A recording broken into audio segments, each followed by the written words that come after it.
girls should limit how many people they talk to? Okay, I think I know the answer to this one.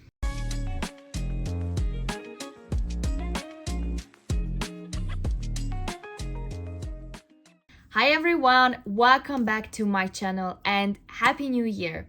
So I didn't post in the past few weeks because I was with my family and I took a little bit of break, but I promise that from this week on, every single week, every single Sunday, I'm gonna bring you a coffee chat every Sunday at 2 p.m. So if you don't wanna miss out on any more videos, don't forget to subscribe to my channel, set the alarm so you will not miss any videos.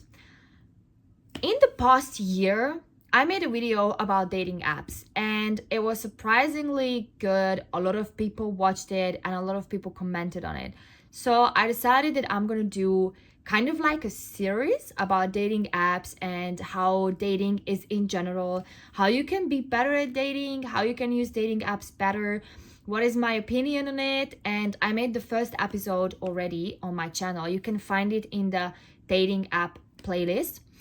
And today I brought you the second part of it, which is gonna be me reacting to unpopular opinions on dating apps. So I told you already in my last video about this topic that I'm not against dating apps. I don't think they are bad, but at the same time, you need to know how to use them. You cannot go on a dating app and expect yourself to find your wife or husband within 2 days. I never used them for a long period of time. Like I think the most I used it was half a year. And I deleted it because I was done with it. I deleted it because I got a relationship. But I never had any negative feedback with it. At the same time, I'm not the one that is going to be like, oh my gosh, you have to download a dating app. Oh my gosh. Even though I met my boyfriend on a dating app and it changed my life to the best.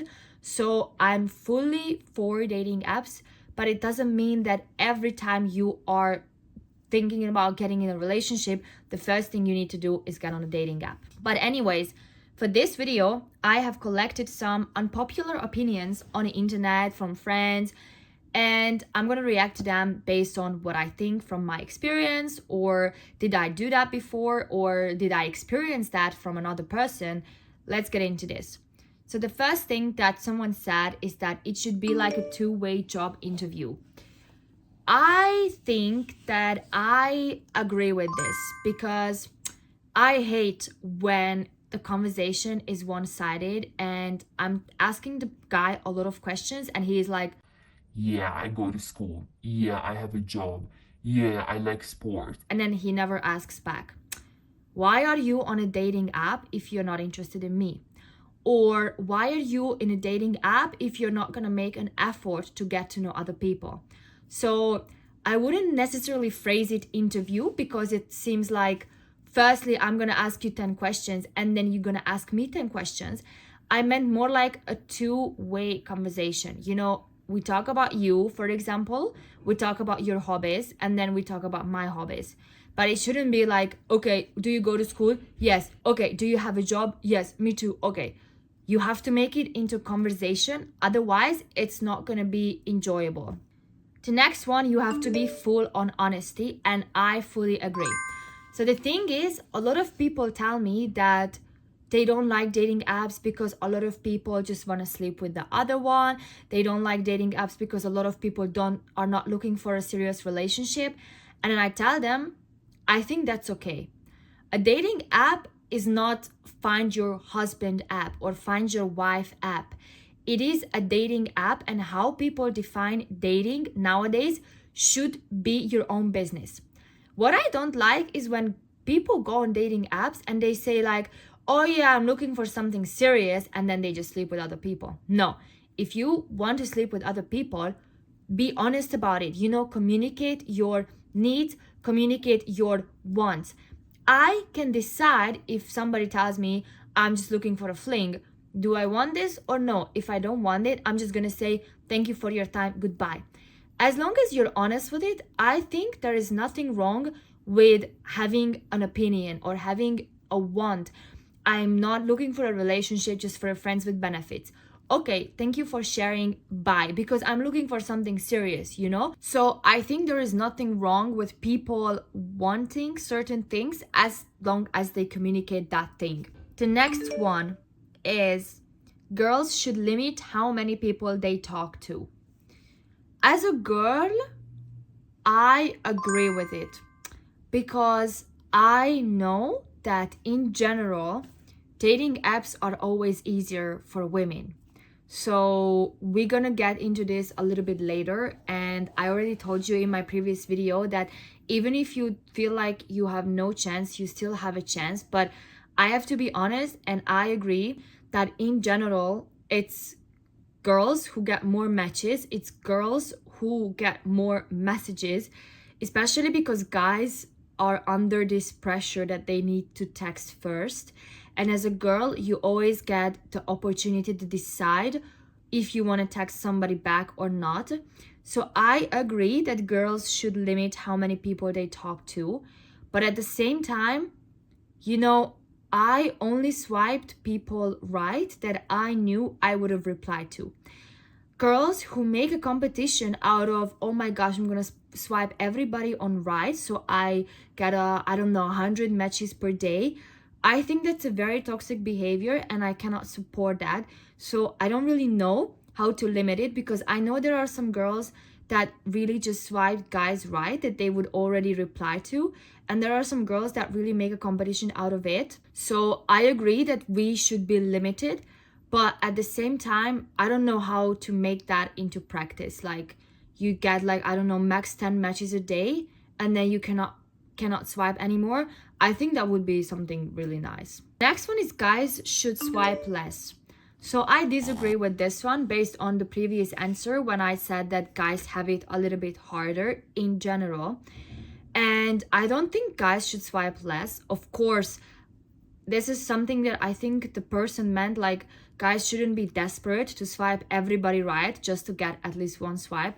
But you know, I don't want to constrain, or I don't want to restrain anyone from swiping if they want to do it, because you know, everybody is on a dating app for a different reason. So maybe this guy just really wants to go out with somebody, so he swipes right. Of course, it's his own responsibility if he goes out with someone just because he wanted to go out with someone and then he realizes that I should be swiping a little bit more, you know, like conscious. So when I actually go on a date with a girl, I will actually enjoy it. But I don't think guys should swipe less unless they are like really this desperate type that they just, you know, always go on the right. The next one, it is an effective way of finding a relationship. As a girl who got her own relationship from a dating app, I fully agree with that. I'm gonna be honest with you, when I was on a dating app, I received a lot of criticism from people saying, that's just cringe, you will never find love, guys just wanna, you know, do fun stuff with you, nobody takes it serious. And then I went on YouTube, I went on social media, and I saw a lot of people who got married, who raised a family together, who met on Tinder, I don't know, Bumble, name it, you have it. And I realized that why would it not be a good way to find a relationship? It all depends on what you believe in. You know, I don't know, if you are raised in a very old way, then for you it's going to be very hard to get into this online dating because you're used to this old school type when, you know, you meet in school, blah blah blah. But there are people who actually enjoy it, and there are people who can actually make a working relationship out of it. So I agree with it, that is an effective way of finding a relationship, because you get to meet people you wouldn't necessarily meet because they live in a different city, because you always go to your job, because you don't have time to go out. But this kind of provides you an environment to do this. Next one is safer than meeting people randomly. I agree and disagree with this one at the same time. I agree because if a person is transparent and you see that you have a lot in common, you see that, I don't know, he looks like a nice person, then it's safer. But at the same time, a lot of people can be fake. You know, it's the internet. A lot of people can be catfishes. So at the same time, I don't think necessarily that it's safer to meet people. Of course, if I meet a guy on the street I know nothing about that guy. But if I meet the same guy via a dating app and he has, I don't know, like a bio that, I'm working as an IT person, I play basketball, I don't know, I have a sister, then I will know a little bit more about him. Even though just because he has all these things or he does all these things, he can be still a creep. But let's not get into the crazy stories. That's gonna come later. Average or below guys have no business on being there. I don't think that's true. Again, I think it's harder for guys, but again, define average or below guys. For me, a not muscular guy is not an average or below guy. For me, a short guy is not an average or below guy. So I would not say average or below guys have no business on being there. I would say everybody has business on being there, but you have to have a certain personality for it. You have to have a certain, I don't know, strategy for it, let's also say. For example, I am a girl who was always looking for a relationship on a dating app. And when I told somebody like, yeah, I'm looking for a relationship, they were like, bruh, then why are you here? This app is only for friends with benefits. And that's something that, okay, that was harsh at the beginning. I felt like, wow, why do you have to be so rude? And then I realized after a while, I don't care.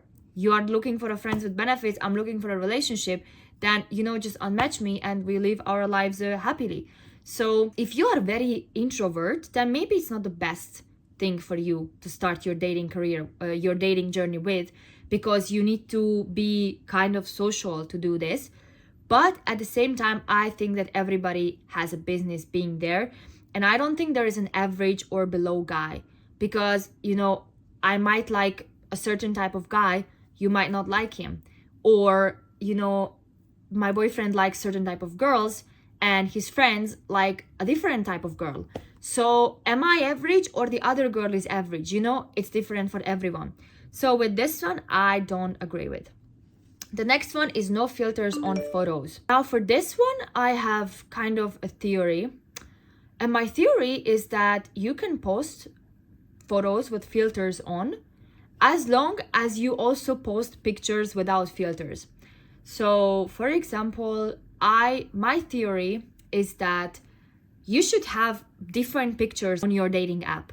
I explained this in the previous video, but when we actually set up a dating profile together, I'm also going to explain in a little bit more detailed way that I think a good dating app profile means that you have different pictures. For example, you always have a selfie with your natural face. Okay, you go out, you take a selfie and you upload it. You can have a professionally taken picture. Some people go on Photoshops, or sometimes girls do their makeup like crazy.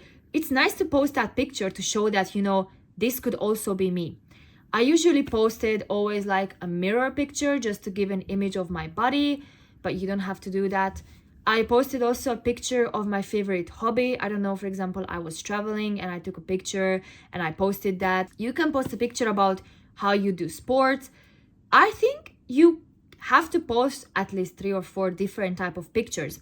So I would say, going back to this statement, you can have pictures with filters on as long as that's not your only way of posting pictures. You also post pictures with your natural face or in your natural environment, or not only these professional pictures. Because if I see a filtered girl only and I was a guy, I would also not swipe on her. Like, how do you look without makeup? Do you even have pictures where you don't wear makeup, or are you that scary? Anyways, the next one, only one person on picture. I don't agree with this, because I also have some pictures where I look very good, but I have multiple people on the picture. I don't like it when guys or girls only have pictures with like multiple people and they don't put in the bio who is who. So if you see a profile where you have 4 pictures of someone individually, and then there is one picture with the friends, I don't think that there's anything wrong with that, because he or she shows that I'm a social person, or he or she looks really good on that picture. Then why cannot they post it? On the other hand, it is also true that most of the time when you swipe, you see the first picture first, and a lot of times that's your first impression. So people who put a group picture as a first, reduce the likeliness of being swiped right, because if I see a picture of a bunch of guys, I'm not gonna swipe more to check, okay, but which guy is this? Put your individual picture first, and then you can put and then you can put your friends, or you can put your family. And if you only put people like together and you don't specify who you are, then don't be surprised if you get no swipes. And the last one is that you can make friends on dating apps. This one I agree with from experience, because there could be a possibility that you meet someone, you have a lot in common, but there's just no chemistry. Then why couldn't you be friends? Why couldn't you stay friends, especially if you live close to each other? I don't say that I made my best friends on a dating app, but I can tell that I have some people that I met on a dating app and we didn't even meet in person. But to this day, we still talk because we have a lot in common. They are interested in what I do, I'm interested in what they do. So obviously, when I say dating app, you assume that I'm there for a relationship, and that's okay. I think the main purpose of an app like this is to date people. But I'm just saying that if you give it a try with someone and you seem like to hit it off, but not necessarily romantically, or you realize that this person in person is actually not what you expected him to be, but you have a lot in common and he's also or she's also on board with you guys just being friends, then why couldn't you stay friends just because you met on a dating app? If you, of course, establish that, okay, there's nothing ever going to happen between us, because every person that I still in touch with from a dating app, we are strictly friends. Like, we don't meet every day, we don't talk every day, but for example, we still follow each other on Instagram, and sometimes we text each other, by the way, how is it going with your business? By the way, how is it going with your school? And there's nothing wrong with it. There's nothing wrong with it because we're not romantic. We never bring it up that, oh, by the way, we met on a dating app. We focus on the common things that we have between us. Thank you guys so much for watching. I hope you enjoyed it, and I hope you have an amazing Sunday. If you like this video, don't forget to like it and subscribe to my channel if you don't want to miss out on any more Sunday coffee chats. And I'm going to see you guys next Sunday. Don't forget to bring your coffee. Have an amazing week. Bye bye.